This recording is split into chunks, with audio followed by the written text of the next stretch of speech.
Breaking news here. Actor and filmmaker Rob Reiner's son arrested for murder in the killing of his parents. Tonight, the new and horrific details beginning to emerge. Police say Rob and Michelle Reiner found stabbed to death in their home in Los Angeles. Their son Nick now arrested. And what we're now learning about the scene inside the home. Reiner behind so many iconic movies. This is Spinal Tap, When Harry Met Sally, The Princess Bride, and A Few Good Men. The latest on the investigation tonight. Also breaking this evening, new images just released a short time ago by authorities. They say of the killer still on the loose in the deadly shooting at Brown University. Dressed in black, walking through a neighborhood, his face covered by a mask, only his eyes visible. And what we've now learned about the person of interest who had been in custody. Tonight, the horrific attack on the first night of Hanukkah in Sydney. At least 15 people killed. Authorities say a father and son opening fire together. And tonight, the extraordinary images here, that heroic Samaritan tackling one of the gunmen. He was shot himself while trying to save others.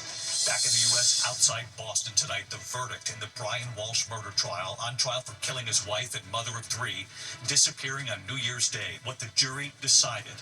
Tonight, the dangerous cold from the deep south all the way up to the northeast, what you'll face tomorrow morning. And then the big change and the first look tonight at Christmas week across the country.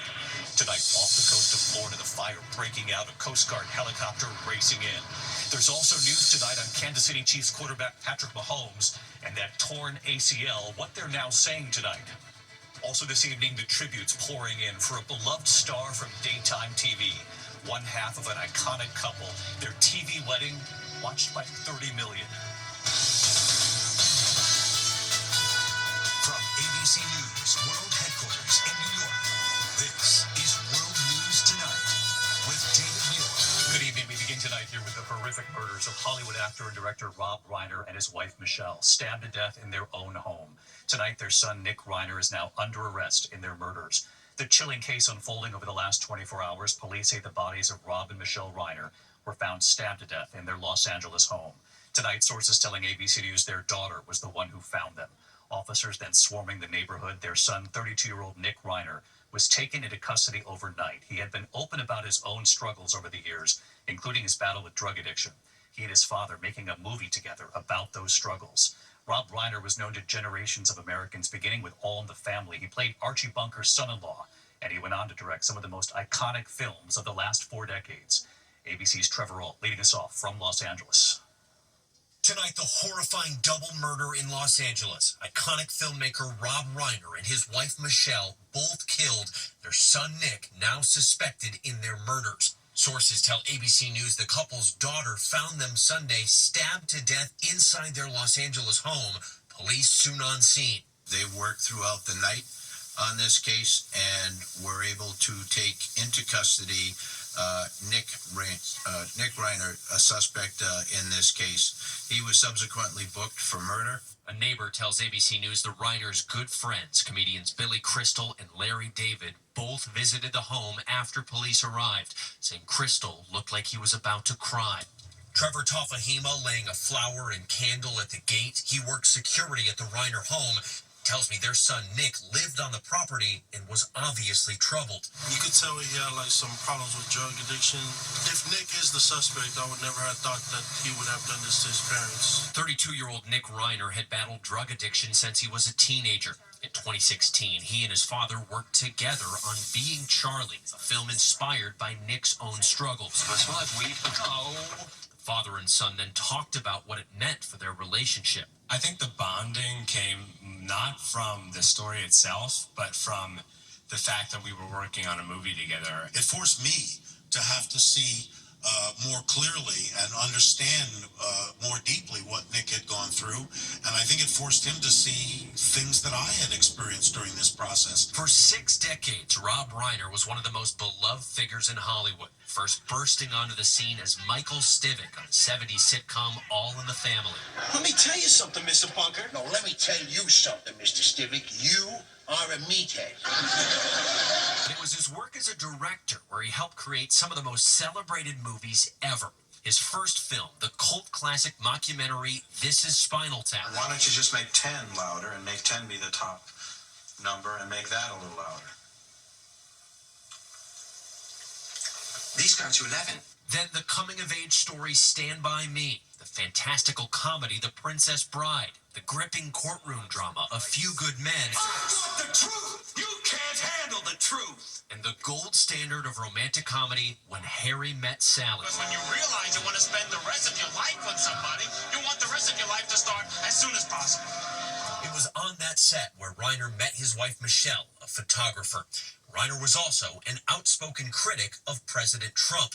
In a jarring post today, the president blamed Reiner's death on his politics, saying he was killed because of the anger he caused others through his mind-crippling disease known as Trump derangement syndrome. And late today, President Trump at the White House doubled down after this horrific family tragedy. I was not a fan of Rob Reiner at all, in any way, shape, or form. That post drawing immediate outrage, even among some Republicans. Congressman Thomas Massey calling it inappropriate and disrespectful discourse about a man who was just brutally murdered.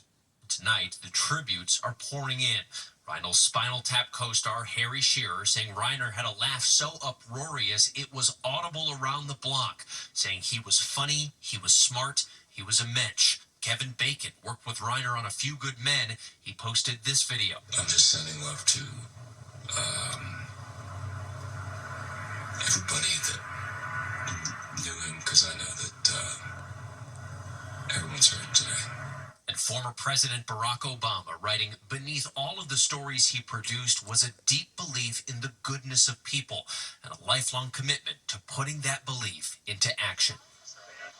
And David, law enforcement sources say after his parents' murders, Nick Reiner, their son, did not stick around here at the house. They say they found him near USC, where he was taken into custody. He is now being held without bail. David. Trevor Roll on the scene there in Brentwood. Trevor, thank you. There is also breaking news in the manhunt for the killer still on the loose tonight in the deadly mass shooting at Brown University. Just a short time ago, take a look at this. Authorities releasing these new images tonight of a person of interest dressed in black there, walking through a neighborhood, his face covered by a mask. At some points here, his eyes are visible. And what we've now learned about that person of interest who had been in custody. Wade Johnson on the scene in Providence again tonight. Tonight, the urgent manhunt is back on to find a suspect in the deadly mass shooting at Brown University, still at large after more than 48 hours.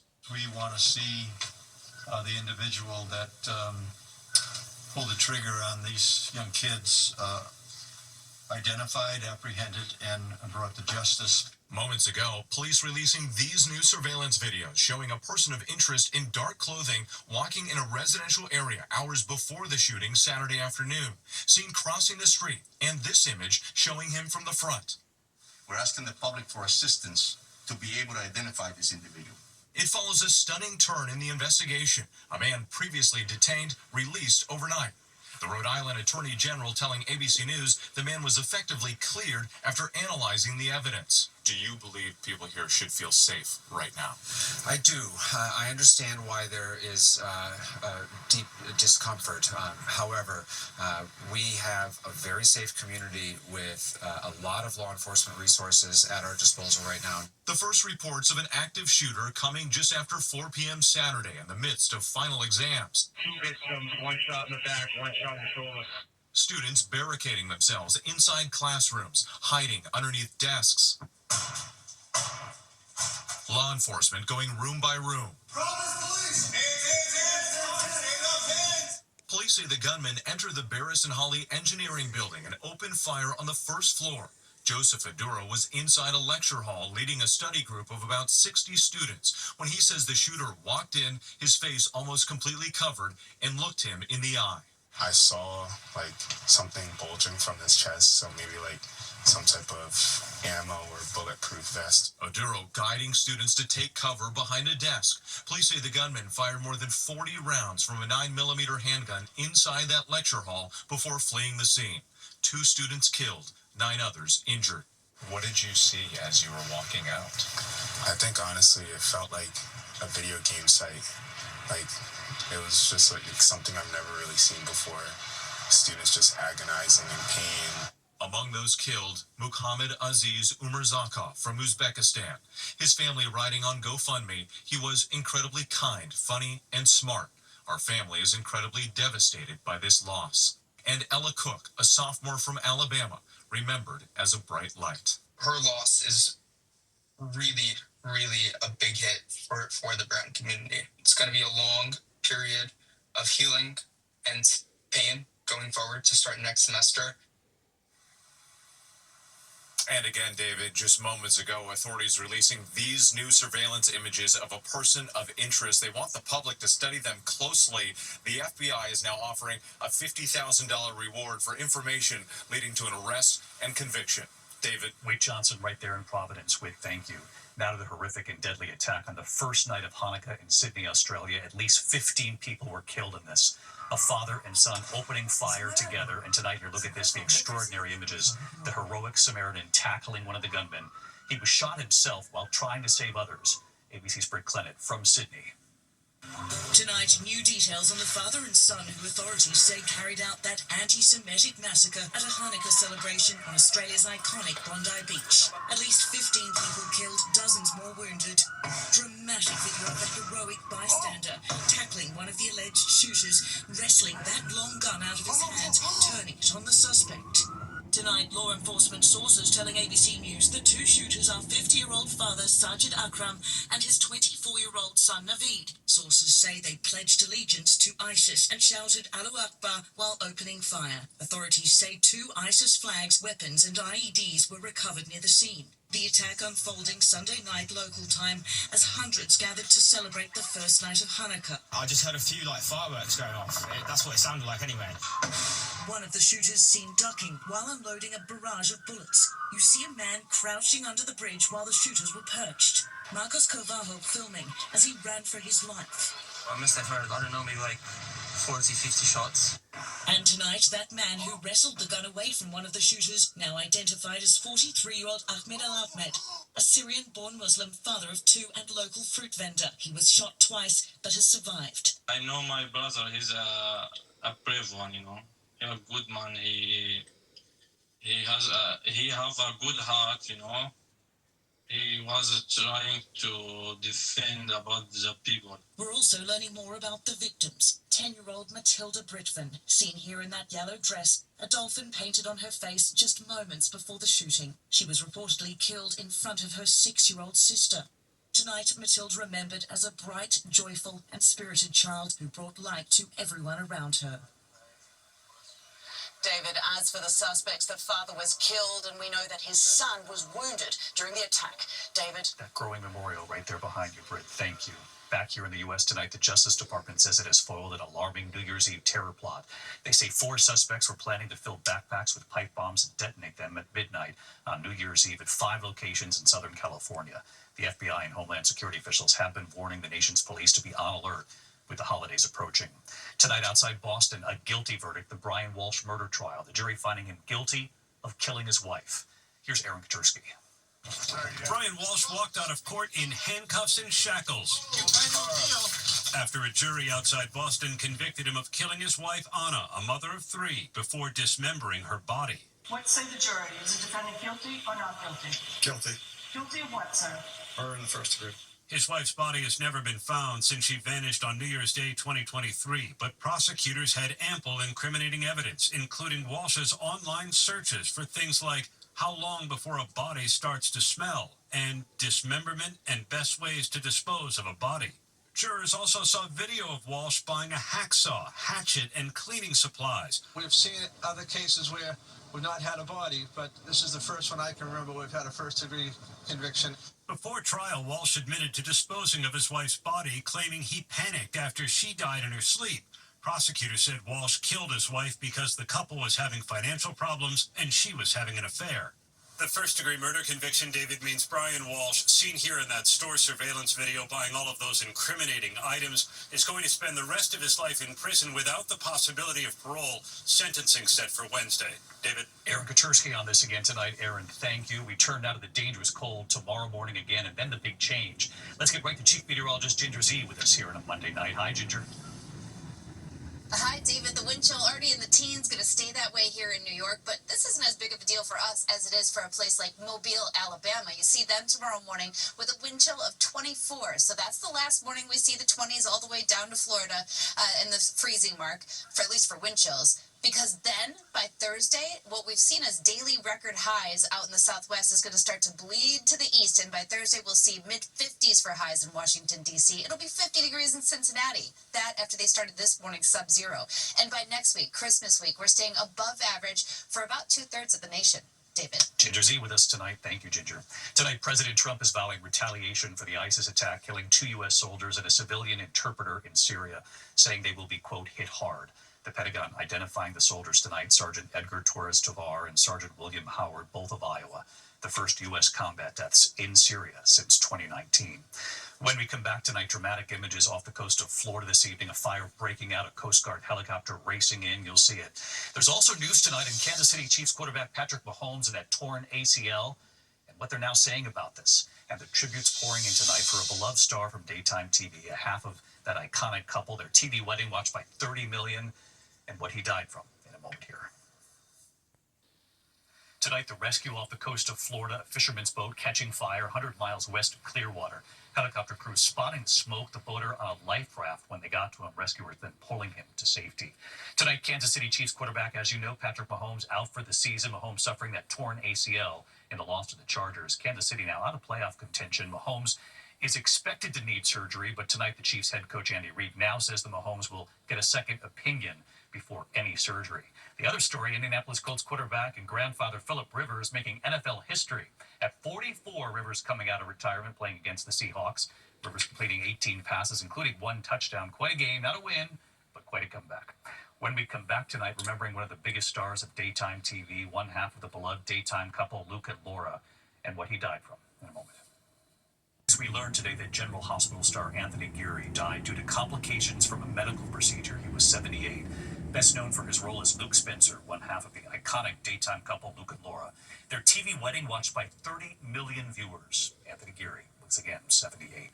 We remember a colleague tonight at our ABC station in Houston, a local TV legend. Former KTRK anchor Dave Ward has died. His career spanning 50 years, viewers were drawn to his down-to-earth style. He signed off from ABC 13 in 2017.